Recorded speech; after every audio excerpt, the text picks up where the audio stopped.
हाय hello नमस्कार, मी चिन्मय उदगीरकर पुन्हा एकदा घेऊन आलोय 95 माय FM प्रस्तुत जिद की कहाणी season 4 in association with crystal developers, Karjagikar jewellers आणि the saga family garden and restaurant. Venue partner Surya executive Solapur.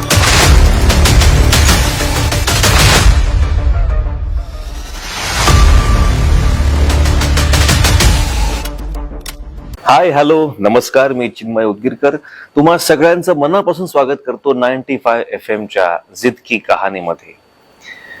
आता पंढरपुरात विठू माऊलीच्या पालख्या निघणार आहेत, पण ज्यांना आतला विठ्ठल गवसलेला असतो ना, ते आपल्या शहराचं आपल्या गावाचंच पंढरपूर करून टाकतात. आणि असेच एक सोलापूरला ब्लेस्ड सिटी बनवून टाकणारे, सोलापूरची शान असणारे डॉक्टर बसवराज सुतार सर हे आपल्या बरोबर उपस्थित आहेत. सर तुमचं खूप खूप स्वागत. आणि त्याचबरोबर त्यांच्या सुविद्य पत्नी उमाश्री त्या पण येथे उपस्थित आहेत, त्या MDS आहेत. आणि तुमचं देखील मॅम इथे खूप खूप स्वागत. विठ्ठल रखुमाई आपल्याकडे अवतरलेले आहेत. जसं म्हटलं की सर, तुम्ही या जागेला एक ब्लेस जागा बनवून टाकली, कारण सोलापूर मधले पहिले इलेक्ट्रोफिजिओलॉजिस्ट तुम्ही आहात सर. म्हणजे अनेकांना ही टर्म माहिती नाही, MD लोकांना पण ही टर्म माहिती नसते, पण ते तुम्ही सोलापूरची शान म्हणून येथे आहात सर. पण ही टर्म काय आहे याच्याकडे मी येणारच आहे, पण मला तुमचा सगळा प्रवास जाणून घ्यायचा आहे. आणि पंढरपूरच्या मंदिरामध्ये आई बाबा काम करायचे, तुम्ही त्यांना सुतार कामात मदत करायचा, तेव्हापासून ते इथपर्यंतचा हा प्रवास एक्स्ट्रॉर्डिनरी आहे. तो कसा घडला, त्यात काय काय अडथळे आले, त्यावर मात कशी झाली? नमस्कार, धन्यवाद आम्हाला इथे इन्व्हाइट केलं त्यासाठी.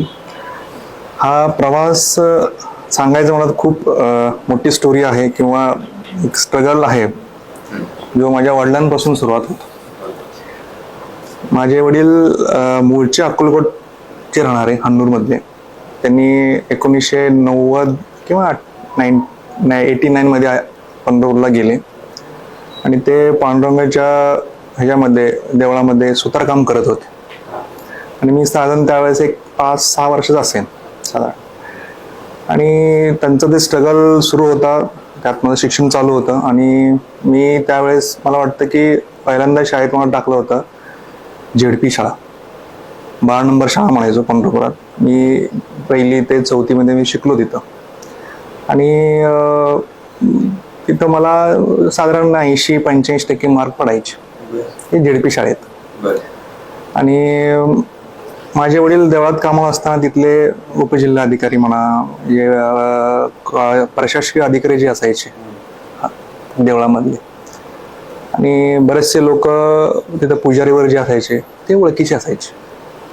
आणि मी मार्क पडल्यावर मग पेढेवर त्यांना जाऊन द्यायचो, असं व्हायचं. मग तिथले एक टीचर पिंपळकर सर आणि वाना उत्पाद सर म्हणून होते. वाना उत्पाद सर हे कवटेकरचे मुख्याध्यापक होते. आणि तिथले पिंपळकर सर ते ओळखीचे होते, शिक्षक होते, हिंदी शिकवायचे आम्हाला. ते आमच्या काकांना म्हणले की अरे एवढे चांगले मार्क पडतात, त्याला आमच्या शाळेत टाक. हे ते जिल्हा परिषदेवरून माझ्या चांगल्या शाळेत ट्रान्सफर तिथं झालं. मग मी कवटेकर मध्ये गेलो आणि एक 12 नंबर शाळेमध्ये कवटेकर मध्ये जाऊन तिथनं माझा प्रवास 5वी नंतर सुरू झाला. आणि तिथंही कॉन्स्टंटली मला मार्क 80-85% पडत होते. आणि माझे जे सिनियर असायचे त्यांचं बघून मला पण वाटायचं की आपण काहीतरी बोर्डात आलं पाहिजे, मार्क चांगले पडायला पाहिजे.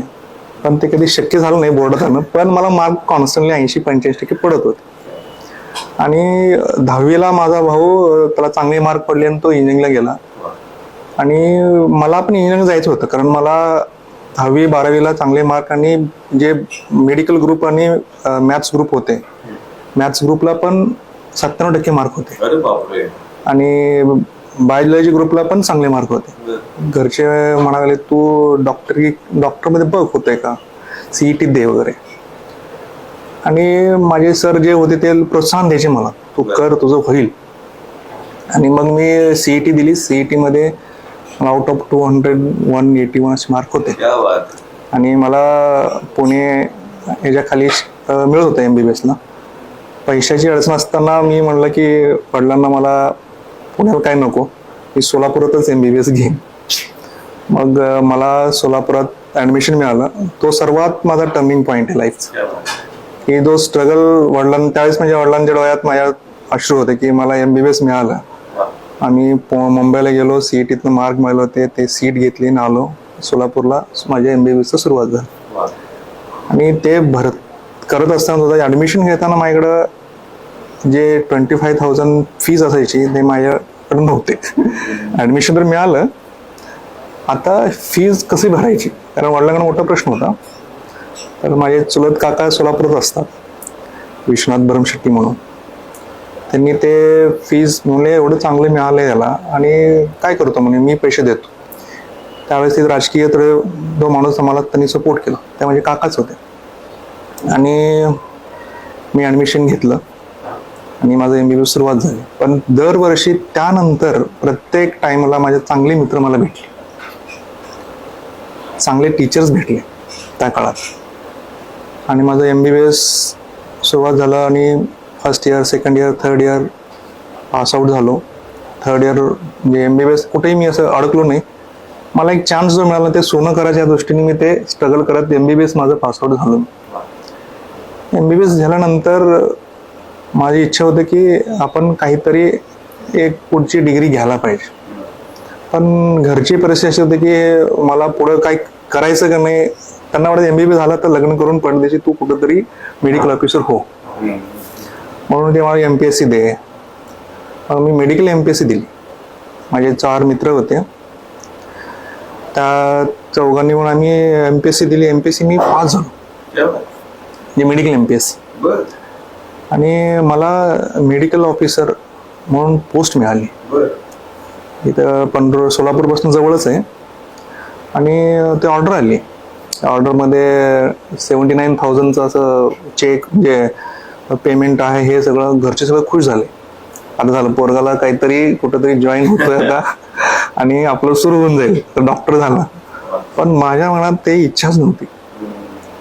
मग मी म्हणलं मला काही हे एवढं काय करून थांबायचं नाही, मला पुढचं काहीतरी MD वगैरे करायचं आहे. तर सगळे लोक मला म्हणतात तू हुशार आहे, थोडं करशील कर म्हणे. मला अभ्यास करायचा आहे PGला, मला CET परत द्यायची. तो आहे तो जे आलं होतं मला ऑर्डर वगैरे तसंच ठेवून टाकलं. घरचे चिडले माझ्यावर, म्हणजे तुला काय करायचं कर म्हणे, आम्ही काय तुला पैसे देणार नाही, किंवा तू बघ. त्यानंतर त्या काळात माझ्या भावाने खूप सपोर्ट केला. रामचंद्र सुतार जो सॉफ्टवेअर इंजिनियर आहे, तो म्हणला तुला करायचं ना, मी तुला महिन्याला पैसे देत जाईन, तू अभ्यास कर. त्यानंतर मी अभ्यास केला आणि मला पिडियाट्रिशियन व्हायचं होतं, लहान बाळांचं तज्ज्ञ व्हायचं होतं. मग लाईफ अशी आहे की जे पाहिजे ते लवकर मिळत नसतं. मग मी अभ्यास केला, CETत माझा रँक आला.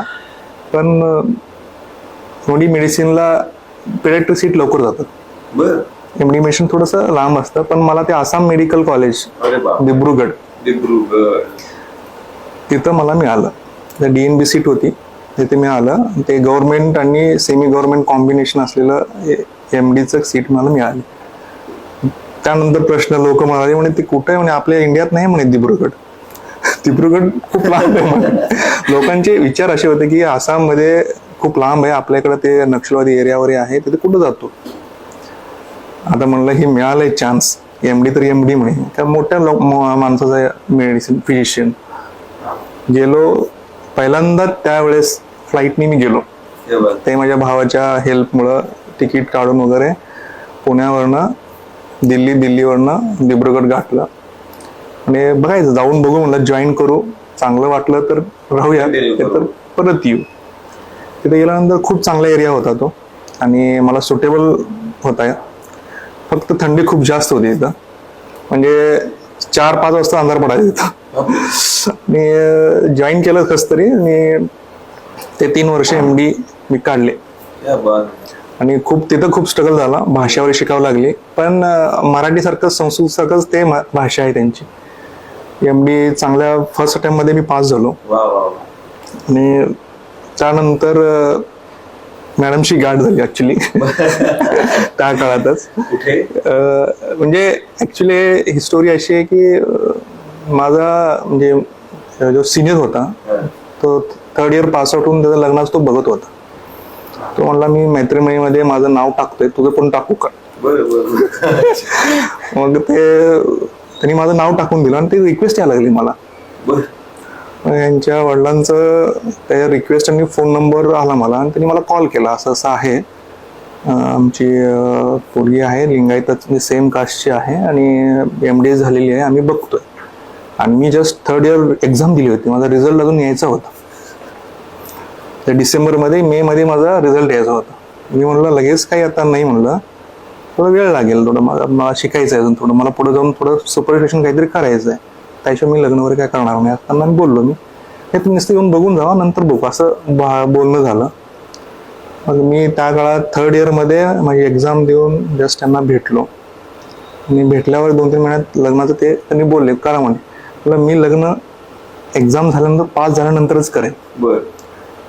मग ते एक्झाम कसे असतात MDचे, DNB एक्झाम, सेंटर इकडं थेरीच असतं, प्रॅक्टिकल दुसरीकडे असतं. म्हणजे मुंबईमध्ये थेरी, प्रॅक्टिकल म्हणजे तमिळनाडू किंवा वेस्ट बेंगाल असे असतात. मग मला माझं practical centre West Bengal command hospital आलं होतं. एक्झाम दिली आणि एक्झाम रिझल्ट आला नव्हता, तरी यांचे म्हणजे सासरे म्हणले की काय नाही होत, आपण लग्न करून टाकू. एक्झाम डेट ठरवली होती 28 मे आणि माझा रिझल्ट 10 मेला आला. फर्स्ट टाइम पास झालो म्हणून आला. मग तो चांगला दिवस होता की सगळं एकदमच झालं. ते स्ट्रगल करून आम्ही माझं MD संपलं आणि लग्न पण 28 तारखेला झालं.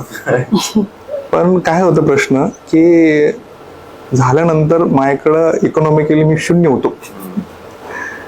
म्हणजे लग्न झाल्यानंतर थोडं त्यापुरता पैसा होता, लग्न झालं आणि त्यानंतर पुढं कुठं थांबायचं हा मोठा प्रश्न होता. ही पण अगोदर लेक्चर म्हणून सिंधुदुर्गमध्ये जॉईन होती. रत्नागिरी. मग आम्ही ठरवलं की मला कुठेतरी जॉईन व्हावं लागेल. मग मी पुण्यात आलो, 2-3 मोठ्या हॉस्पिटलला जॉईन करायचा विचार केला. पण त्यांनी जे पेमेंट सांगत होते जॉईन करण्यासाठी, तो खूपच कमी सांगत होते की त्यात मी सर्वाइव्ह होणार नाही.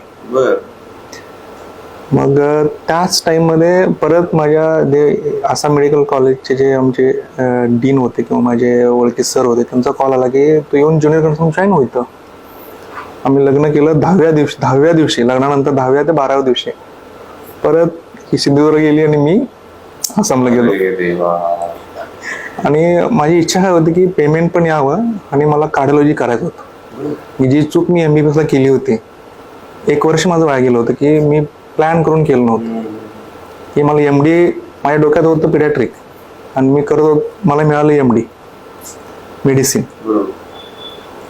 की नाही म्हणलं आता आपण, जेव्हा मी 3rd इयरला होतो, 3rd इयरच्या 2nd टर्म मधनं सुरुवात केली की मला कार्डिओलॉजी व्हायचं आहे. लोक मला म्हणायचे, हसायचे ऍक्च्युली, म्हणजे कसं शक्य आहे म्हणून, तुला कार्डिओलॉजिस्ट कसं होणार म्हणजे असं. पण मला मनात वाटत होतं की नाही, आपण करू शकतो आणि कार्डिओलॉजीच करायचं आहे. मी कॉलेजेस बघून ठेवले होते, कुठल्या कॉलेजला सीट घ्यायचं आहे किंवा कुठल्या DNB कुठं घ्यायचं आहे, DM कुठं घ्यायचं आहे, हे प्लॅन 6 महिने अगोदर मी केलं होतं. हे सगळं ते पाहायला ठेस लागून किंवा जे त्रास चुकात मी शिकलो असं. तर मी मग हिला म्हणलं होतं, लग्न झालं तरी लगेच आपलं काय जुळणार नाही, 1 वर्ष 1.5 वर्ष माझं जाईल, तोपर्यंत तुझी तयारी असेल तर आपण बघ. आणि शी इज ओके विथ दॅट.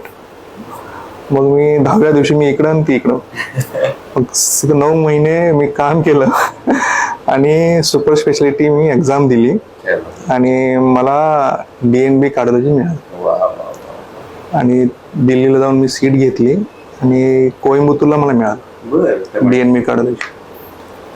तिथं सुरुवातच अशी होती की लोक हिंदी बोलत नसायचे, जे आहे ते बोलायचं तमिळमध्येच बोलायचं, नाहीतर इंग्लिशमध्ये बोलायचं.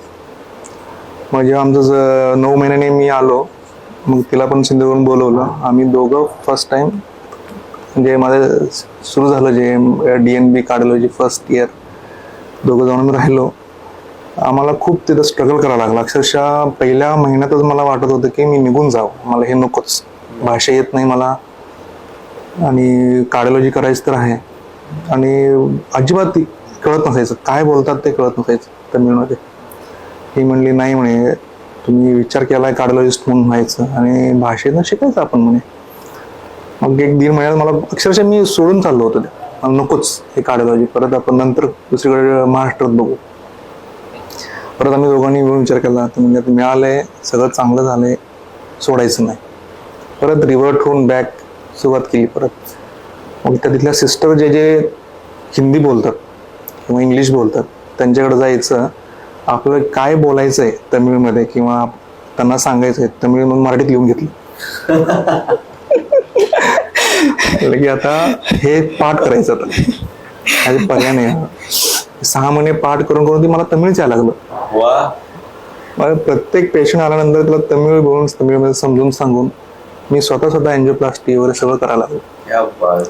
आणि तिथनं ज्या 3rd इयरला जेव्हा मी पास झालो कार्डिओलॉजी, ते लोक म्हणायचे तू थांब इथं, जाऊ नको. अशी वेळ त्यांच्यावर आली की मी पहिल्याच 1 महिन्यात वाटत होतं की मी निघून जावं. त्या लोकांना वाटायला लागली हा चांगला काम करतोय, अजून ठेवायला पाहिजे. त्या सीओचा वगैरे असं वाटतं की आता तुला सगळं येतंय, तू थांब इथंच. पण कसं आहे, एका मागे एक असं इच्छा तयार होत राहतात काय करायला पाहिजे. आणि जेव्हा मी माझं DNB कार्डिओलॉजी संपलं की मला माझे एक तिथे सर होते, ते कार्डिओलॉजी खूप मोठं कार्डिओलॉजी डिपार्टमेंट आहे तिथे. पिडियाट्रिक कार्डिओलॉजी आहे, अडल्ट कार्डिओलॉजी आहे, इलेक्ट्रोफिजिओलॉजी आहे. मी 2 महिने इलेक्ट्रोफिजिओलॉजीमध्ये वर्क केलं इथं. डॉक्टर रामप्रकाश म्हणून आहे. त्यांना बघून मला असं हे व्हायचं की आपल्याला पण असंच काहीतरी व्हायचं. ते एक स्टिम्युलस मला मिळालं होतं. इलेक्ट्रोफिजिओलॉजी ही सब ब्रांच जी आहे कार्डिओलॉजीची, आपण ते करायचं. मी त्यांच्याबरोबर थांबलो, परत 1-9 महिने परत थांबलो, काम केलं आणि सरांना बोललो की मला पण सर करायचं आहे फेलोशिप. मग अरे म्हणे तुला करायचं तर मी सांगतो म्हणे, माझे बॉस जे आहेत डॉक्टर नरसिंहन सर, त्यांच्याकडे जाऊन तू कर, पण त्याला इंटरव्ह्यू लागतो, तुझे 2 पेपर्स लागतात प्रेझेंट केलेले, तसं असेल तर तुला घेतील. मग मी त्या 1 वर्षात 2-3 पेपर प्रेझेंट केले आणि माझं इलेक्ट्रोफिजिओलॉजी थोडं वर्क मी प्रेझेंट केलं, सरांशी बोललो. 1 वर्ष इंटरव्ह्यू झाला माझा 1 वर्ष अगोदर, म्हणजे जॉईन व्हायच्या 1 वर्ष अगोदर. ते म्हणले तुला 1.5 वर्षांनी सांगतो. 1.5 वर्ष.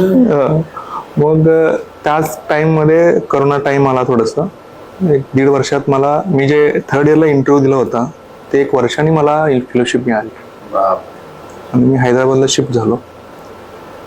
आणि एक लोकांना इलेक्ट्रोफिजिओलॉजी म्हणजे काय हे आपल्या लोकांना पण कळायला पाहिजे किंवा आपले पण इथं ते डेव्हलप व्हायला पाहिजे ह्या दृष्टीने जे. आणि ऑलरेडी मी तर ह्या मातीत मोठा झालोय आणि मला एक छोटा स्ट्रगल माहित आहे, ते लोक माहित आहे. परत विचार केला की आपण सोलापूरला जाऊया, तिथं शून्यातनं परत निर्माण करूया. म्हणजे खूप मोठा स्ट्रगल पार करून इथं आलोय. आता सुरुवात केली, आता पुढं देव जाणे किंवा माझं लक कसं आहे त्याप्रमाणे करत राहायची इच्छा आहे, करत राहूया. सर, तुमच्या स्टोरीवरून कळतं की जेव्हा तुम्हाला संकट आली तुम्ही ती जिंकूनच डिस्टिंक्शन मध्येच पास झालेला असंच म्हणता येईल. आणि म्हणजे काही काही गोष्टी अशात मी गाळलेत पण ते सांगण्यासारखे पण नाहीत. MBBS मधला काळ म्हणा की त्यात कसे काय काय गोष्टी अशा होत्या की 3rd इयरला फीस भरताना वडिलांनी काय स्ट्रगल केला होता, ते कसे पैसे आणून द्यायचे, कारण त्यांचं काय असं मोठं खूप इन्कम नसायचं. आणि त्या काळात मला खरे माझे मित्र भेटले. माझे त्यांनी काय काय लोकांची नावं पण घ्यायला मी लागणार नाही, पण त्या मित्रांनी फीस भरलेली माझी. आमचा 8-12 जणांचा ग्रुप होता. म्हणे असं जायचं तर ते फीस त्यांनी लोकांनी भरलेली. मग संडे असायचा, संडेच्या काळामध्ये आम्ही जेवायलावर बाहेर जायचो, पण माझ्याकडं कधी कधी नसल्यामुळे मी जात नसायचो. मी काहीतरी कारण सांगायचो, अरे मला यायचं नाही, तुम्ही जावा वगैरे असं. पण त्या मित्रांनी कधी कधी मला घेऊन गेलेले आहेत, चल. पण ते पण तेवढंच इम्पॉर्टंट आहे एवढं. म्हणजे माझ्या प्रत्येक स्टेजला प्रत्येक लोकांचं सपोर्ट खूप राहिलं. म्हणजे 1ली ते 10वी-12वी पर्यंत माझ्या आई वडिलांचा, माझ्या भावाचा, तसं मित्रांचं MBBS टाइमला. आणि जेव्हा मी कार्डिओलॉजी घेतलं, खरा सपोर्ट जो मिळाला मला माझ्या वाईफचा, तो म्हणजे मी ते पहिल्या महिन्यात सोडलं असतं म्हणजे. आणि तिथंही मी सकाळी 6 वाजता जायचो, रात्री कधी यायचो मला माहीत नसायचं. पण तिनं पण जॉईन केलं तिथं. ती पण म्हणजे माझा डब्बा आणून द्यायची. डबा मी कधी खायचं यायचं मला पण माहीत नसायचं, पण मॉर्निंगला डबा रेडी आणून देऊन जायचे. ती तिच्या हॉस्पिटलला जायचे. पण एक 2.5 वर्ष माझे आपले दिवस असे गेलेत, आपण ते विचार करू शकत नाही. आणि अजून त्यात म्हणजे pregnancy time is a very hard time. Twins होते आम्हाला आणि त्यात करोना टाईम होता. ते तर तुम्हाला ते सांगेल कसं, पण ते दिवस तर मी विसरू शकत नाही. दोघं म्हणजे इकडचे घरचे लोक तिकडे येऊ शकत नव्हते आणि तिला कोणाला सपोर्ट नसायचा. आणि ट्विन्स प्रेग्नन्सी त्यात थोडंसं प्रेशर तर जास्त होतं. मग ते आणि मी यायचो, आम्ही त्या करोना काळात वेगवेगळं राहायचो, कारण माझं इन्फेक्शन तिला होऊ नये असं मला वाटायचं. आणि असे हे पण गोष्टी सो मच सॅक्रिफाईस. मला त्यांच्याकडेच आता वळायचं आहे की नो डाऊट ते हुशार आहेत, नो डाऊट ते खूप सिन्सिअर आहेत, त्यांना जाण आहे सिच्युएशनची, उत्तम माणूस आहेत. पण त्याही पलीकडे तुम्ही त्यांच्यामध्ये असा कुठला गुण बघितला जो तुम्हाला सांगावा असा वाटतो? माणूस म्हणून is very grounded I feel. म्हणजे माणूस म्हणून ते प्रत्येकाशीच बोलतात किंवा कुठलीही गोष्ट असेल ते माणुसकीच्या लेवलला त्याचं बघण्याचं हे असतं. त्याच्यामुळे ते ऍस्पेक्ट मला खूप आवडतं आणि असं मला वाटतं की मी पण इम्प्रूव्ह करावं लाईफमध्ये त्या हिशोबाने. बिकॉज डिग्रीज अँड हे जे काय आहे, आपण जे पदव्या घेतो, जे शिक्षण करतो, त्या पलीकडेही आपण खूप चांगला माणूस असणं गरजेचं आहे. जर आपण समोरच्याला माणूस म्हणून नाही बोललो तर ह्याला आपल्या माणुसकीला अर्थ नाही किंवा आपल्या अर्थ नाही, बिलकुलच अर्थ नाही. आणि ह्यांचे जे स्ट्रगल्स आहेत, आम्ही जे काढलो आहेत, ते बहुतेक ह्यांची साथ असल्यामुळेच आम्ही करू शकलो आहे. त्याच्याशिवाय तर काही शक्य नव्हतंच. आणि कोविड काळामध्ये वगैरे, ट्विन प्रेग्नन्सीज मध्ये वगैरे, म्हणजे माझी ट्विन प्रेग्नन्सी होती. हो, माझी पहिली प्रेग्नन्सी फेल झाली होती. मग ही जी प्रेग्नन्सी होती माझी ट्विन्स प्रेग्नन्सी, सेकंड प्रेग्नन्सी होती. आणि जेव्हा फेब्रुवारीमध्ये सुरू झाला कोविडचा काळ, त्या काळामध्ये जस्ट म्हणजे कोविड काळ सुरू झाला आणि माझी प्रेग्नन्सी कन्फर्म झाली. मग ती पहिली अपॉइंटमेंट माझ्या गायनॅक बरोबर होते, त्याच्यानंतरची अपॉइंटमेंटच नव्हती. Because no one was treating anyone, neither the doctors, only Covid patients were treated. त्या काळात फक्त डॉक्टर म्हणजे मिस्टरच तेवढे, आणि ते पण घरातल्या 2 भागात होतो आम्ही. एका भागात त्यांनी राहायचे, एका भागात मी राहायचे. आणि त्या भागामध्ये ते येणार हॉस्पिटलमधनं आणि त्या भागात त्यांनी राहायचे. त्याच्यामुळं माझ्या बरोबर असं कोणी नव्हतं. आणि जर आपण स्टेटमधून ट्रॅव्हल करणार असू तर खूप मोठा पास वगैरे लागायचं, म्हणजे जे जिल्हाधिकारी त्यांच्याकडनं पास वगैरे लागायचं. मग ते असे बरेच दिवस काढलो आम्ही, म्हणजे 7 months is over, 8 months is over, and I was waiting like due dates येणार आहेत. And I didn't knew. बरं, 1 baby manageable, 2 baby I had no idea. म्हणजे मी कसं मॅनेज करणार आहे किंवा हे कसे मला मदत करणार आहेत, हे असे घरातले 2 विभाग करून आम्ही कसं मॅनेज करणार आहे हे माहिती नव्हतं. आणि हे म्हणजे ह्यांच्या हॉस्पिटलमधले डॉक्टर्स किंवा पेशंट्समध्ये हे कोणाला कोविड आहे आणि हे इन्फेक्टेड झाले आहेत किंवा ह्यांच्या थ्रू मला येईल ह्याचं पण मला काही जाणीव नव्हती. मग हे कसं पार करायचं समजत नव्हतं. मग असं झालं की मार्ग घरच्यांना कोणीतरी यायला पाहिजे, हेल्पिंग हँड, की जे आपल्याला मदत करतील. ह्या सगळ्यामधनं एक तरी जण घराच्या या पलीकडे असेल माझ्यासोबत असं. मग शेवटी कसं पास काढली, म्हणजे डॉक्टर्सनीच हेल्प केली, पास काढलं. मग इंटरस्टेट त्यांचं ट्रॅव्हलिंग झालं, महाराष्ट्रामधनं तमिळनाडूला आले. मग ते लोक घरी इथं आलं तर ते पण कोविड ह्याच्यामध्ये होते, क्वारंटाईन होते काही दिवस. 7 दिवस क्वारंटाईन. ते क्वारंटाईन दिवस माझ्या ड्यू डेटच्या आधी संपली त्यांची क्वारंटाईन. मग then I could get their help, की बाबा आय कुड गेट. मग त्याच्या आधी माझे पण कोविडचे टेस्ट झाले 2-3. ते सगळे म्हणजे 3 टेस्ट शिवाय त्यांनी घेतले त्यांनी. ते सगळ्या निगेटिव्ह आल्यानंतर मला म्हणजे ऍडमिशन मिळालं हॉस्पिटलमध्ये. Then I could have those babies. म्हणजे माझे बेबीज वगैरे सेफ होते without Covid. We all were safe. आणि मी ते झाल्याशिवाय मला पण 7 दिवस थांबवं राहिलं त्यांना बेबीला घ्यायला, की त्यांना घेण्यासाठी. आणि लगेच जाऊ शकत नव्हतो मी, कारण की मला वाटायचं, मला भीती वाटायची त्यांना घ्यायला, नको काय म्हणजे. कारण मी दिवसभर ते केसेस बघून यायचो. आम्ही अँजिओप्लास्टी वगैरे करायचो, सगळं तसलं मास्क वगैरे घालून, ते सगळं घालून अँजिओप्लास्टी करून यायचो. मग पहिले 7 दिवस मी थांबलो बाहेर, नंतर मग निगेटिव्ह आल्यानंतर मग त्यांना भेटायला. हे दिवस खूपच अवघड गेले, म्हणजे हे सांगणं एक 10 मिनिटात सांगू शकतो, पण हे जे काही 8-9 महिने काढले आम्ही ते फारच कठीण गेले. प्लस हे बाकीचा जो प्रवास आहे आमचा कोइंबतूर, म्हणजे आम्ही स्टेट बदलले होते. आधी ते आसामला होते, म्हणजे तिथं ते आसामी बोलायचे. मग तिथून मग आलो आम्ही, सेटल झालो कोइंबतूरमध्ये. मग ते कोइंबतूरमध्ये आम्हाला तमिळ शिकावी लागली, म्हणजे शिकावीच लागली, म्हणजे त्याशिवाय पर्यायच नव्हता आम्हाला. तिथल्या लोकांनी म्हणा, पेशंट्सनी म्हणा, आम्ही बोलू शकत होतो हिंदी आणि इंग्लिश, बाकीच्या स्टाफ बरोबर बोलू शकत होतो, पण पेशंटशी तुम्हाला कनेक्ट करायला तुम्हाला त्यांचीच भाषा बोलावी लागते. त्याशिवाय तुम्ही त्यांना ट्रीटही करू शकत नाही. करू शकाल पण एका एक्सटेंट पर्यंत. मग त्यासाठी आम्ही तमिळ शिकलो आणि 3-4 वर्ष ते शिकून ती भाषा बोललो. पण हे सगळं खूप म्हणजे स्ट्रगल झालं आम्हाला, कारण तमिळचा गंध पण नसतो आपल्याला पूर्णपणे. मग ती भाषा संपली, मग फेलोशिपसाठी परत तेलंगणाला आलो. मग तेलंगणामध्ये आलो तेव्हा परत तेलुगू. मग तिथं जरी हायटेक सिटी असेल तरी पेशंट तेलुगूच असणार, मग परत तिथं तेलुगू. म्हणजे आम्ही बऱ्यापैकी साऊथ इंडियाच्या भाषा शिकून घेतलो, तमिळ शिकलो, तेलुगू शिकलो. मी तेलुगू थोडा आवड केलं शिकायचं, कन्फ्युज व्हायला लागलं खूप. हे शिकले, पण मला मी म्हणजे इंग्लिश ते बोलायचो, पण मोठं हॉस्पिटल होतं त्यामुळे तिथे इंग्लिश ते हिंदी बोलायचे, पण तमिळ मी थोडं शिकलो, पण ही शिकली चांगली. तेलुगू तमिळ दोन्ही शिकून घेतलो. अरे वा. महाराष्ट्रामध्ये येऊन स्थायिक व्हायचा निर्णय कसा घेतला गेला? नो डाऊट तुम्हाला तिकडे खूप स्कोप असेल, इकॉनॉमिकल पण तुम्हाला रिटर्न खूप जास्त असेल. महाराष्ट्रामध्ये असताना मला सारखं यांच्याकडनं ऐकून मिळायचं, आपल्या माणसांमध्ये जाऊ. मला हे म्हणजे ह्याचं उत्तरच कधी मिळायचं नाही. म्हणजे आपली माणसं कशी, आपण भाषा शिकलो आहे, आपले पेशंट्स आहेत, आपण अटेंड करतोय, आपण ट्रीट करतोय, दोघंही ट्रीट करतोय. आणि म्हणजे जो कालावधी पहिल्या वर्षाचा संपला, दुसऱ्या वर्षाचा पण कालावधी संपला आमचा. तिसऱ्या वर्षी देवर फॅमिलीज, म्हणजे जेव्हा कोविड काळामध्ये आपल्या इथे डोळ्याजेवणचा प्रकार असतो तिथे पण असतो.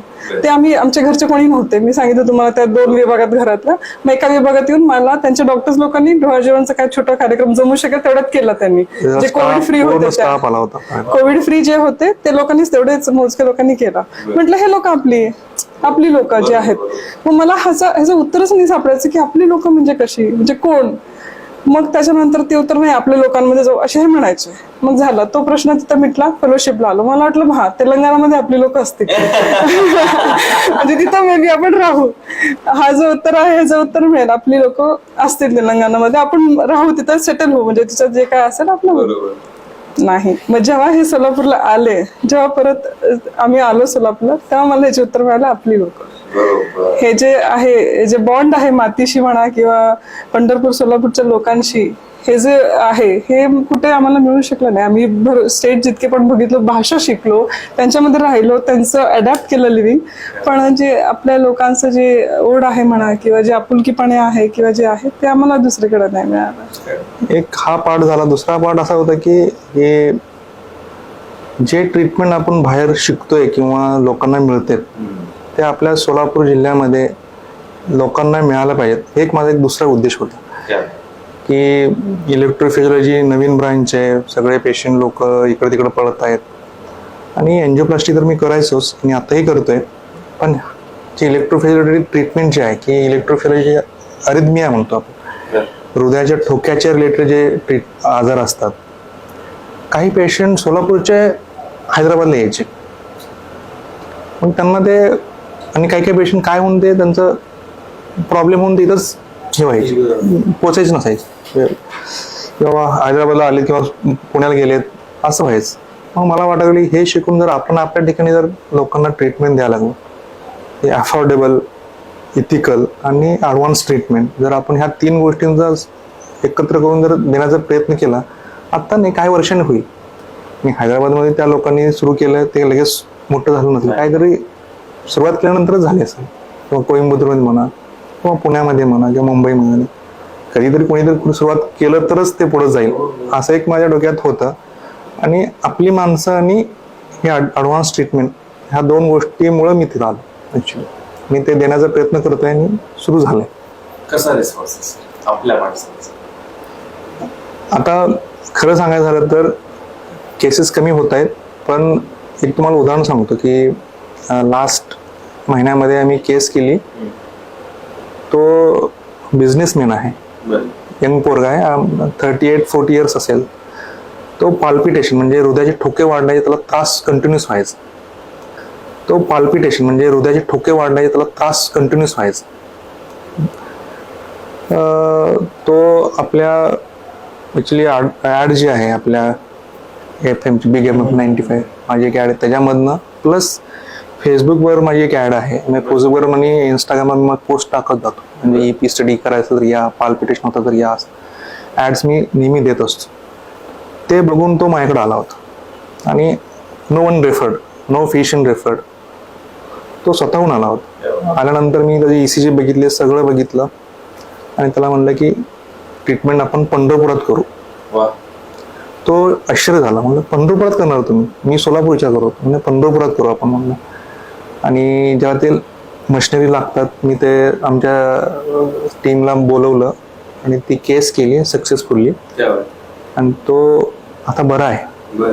लास्ट वीकला तो येऊन मला भेटून गेला. मला सर तुम्ही सांगितलं म्हणून असली ट्रीटमेंट मी कुठं तर जाऊन करण्यापेक्षा इथं केली आणि मी बरा आहे आता. म्हणजे एक स्टिम्युलस आहे माझ्यासाठी. आणि अजून एक केस टेक्निशियन आहे, तो पुण्यामध्ये त्याला सांगितलं होतं EP स्टडी कर म्हणून आणि त्याला इकॉनॉमिकली एवढं तयार नव्हता. तो म्हणलं तू ये, मी आपण इथं स्कीममध्ये वगैरे करूयात. तो इथं आला पुण्यावरनं, ती केस केली. ही ऑल्सो, आणि ते तर खूप जास्त अवघड होती. माझ्या सरांच्या हेल्पनी आणि माझ्याने मी ती केली केस. ही इज ऑल्सो डुईंग वेल. आणि हे 2 केसेस मला स्टिम्युलस मिळत गेले आणि आता मी कमीत कमी 15-20 केसेस केले असतील सोलापूर, बार्शी आणि पंढरपुरात. रिस्पॉन्स स्लो आहे पण नक्कीच मिळेल आणि नक्कीच वाढेल असं माझा विश्वास आहे. नक्कीच आपलं रेकॉर्ड आहे सर. अडथळे आले की मग आपण डायरेक्ट गोल्ड मेडलच घेतो. सर्वात माझा मंत्र म्हणता येतो बॅक ऑफ द माइंड, तोच मंत्र आहे. जेवढा स्ट्रगल जास्त तेवढं सक्सेस जास्त. लगेच नाही मिळणार पण कालांतर नक्की मिळेल असं वाटतं मला. That's true actually. काय बात आहे. मग आता सर ज्या मित्रांनी मदत केली, सगळीकडेचे जे मित्र आहेत किंवा ज्या लोकांनी या प्रवासात तुम्हाला मदत केली, त्यांच्याशी बोलणं होताना काय वाटतं? तर ते मित्र तर खूप चांगले आहेत. म्हणजे ते कधी कधी फोन करतात आणि त्यांना पण आश्चर्य वाटतं की हा कुठे जाऊन बसलाय आता. आणि मला पण मी कधी असं पाठीमागे ओढून बघतो की जास्त खूप मोठा नाही आहे मी, एकदम सिम्पलच आहे. पण असं बघितलं वाटतं की आपण खूप प्रवास झाला आहे आणि हे असंच चालूच राहावं. की आपण ठीक आहे, आपण थोडासा असं बॅकग्राऊंड आमचं काही नाही आहे किंवा माझं जे आमच्या वडिलांनी किंवा आई वडिलांनी सपोर्ट केला, भावाने सपोर्ट केला, वाईफने सपोर्ट केला, विशेषतः माझे विदाऊट ब्लड रिलेटेड लोकांनी, मित्रांनी मदत केली, ते सपोर्ट मला मिळत राहणार की मी त्यांना कधी विसरू शकत नाही. मी नावं घेत नाही पण त्या लोकांचा प्रत्येक वेळ फोन होतो. ते जवळचे मित्रच आहेत आणि त्याचा सपोर्ट कंटिन्यूस राहतो. इव्हन तो एक फोनवर जरी केला की ते कंटिन्यूस सपोर्टला तयार असतात आणि भारी वाटतं मला. हे छान वाटतं. आणि जिने असं सांगितलं की तुम्ही खूप चांगले माणूस आहात, तुमच्यातली माणुसकी बघितली, त्या सुविद्या पत्नी बद्दल तुम्ही काय सांगाल? ऍक्च्युली ती कशी आहे तर तिनं पण खूप स्ट्रगल केलाय आणि ती नेहमी तिचं असं असतं की एखादी गोष्ट करायची म्हणलं तर ते खूप प्लॅनिंग करते.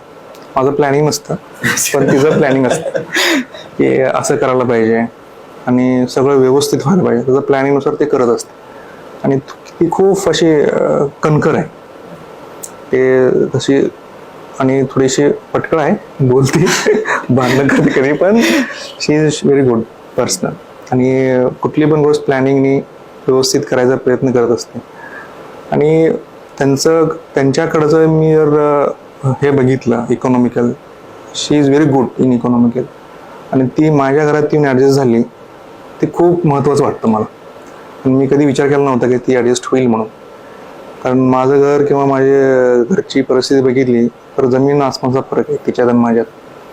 आणि तिनं जो विश्वास ठेवला आहे तो विश्वास खूप महत्त्वाचा आहे माझ्यासाठी. आणि ती आताही घरांच्यांना सांभाळते आणि ते त्यांचं घर एकच कुटुंब आहे, आमचं कंबाईन फॅमिली. त्या कंबाईन फॅमिलीला ती झेलते आणि त्याला सपोर्ट करून मला सपोर्ट करते, खूप मोठी गोष्ट आहे माझ्यासाठी.